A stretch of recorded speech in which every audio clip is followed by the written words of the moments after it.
Hi అండి, అందరికీ నమస్తే.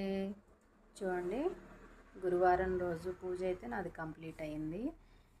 రేపు మహాశివరాత్రి కదండి. తెనాలి దగ్గర గోవాడలో శివాలయం ఉంది.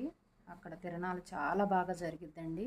ఎంత బాగా అంటే మనకి గుంటూరు జిల్లా మొత్తం మీద అక్కడ ఒక్క చాటే అంత బాగా జరుగుద్ది. కొన్ని లక్షల్లో ఉంటారు జనము. అంతేకాదండి, అక్కడ శివుడి దర్శనం కూడా చాలా మంచిది, చాలా పవర్ఫుల్. ఒక్కసారి వీలైతే దర్శనం చేసుకొని రండి. మనం ఏ కోరిక కోరుకున్నా కూడా ఖచ్చితంగా నెరవేరుతాయి. అక్కడ చూడాల్సిన ప్రదేశాలు కూడా చాలా ఉన్నాయండి. గోశాల ఉంది, శివాలయంతో పాటు వినాయకుడి గుడి ఉంది, బాబా గుడి ఉంది, చాలా కృష్ణయ్య గుడి ఉంది. అక్కడ ఆ ప్రాంగణంలోనే చాలా ఉన్నాయి. ఒక్కసారి వీలైతే వెళ్ళి చూసిరండి, చాలా మంచి జరిగిద్ది. ఓకేనా, బాయ్.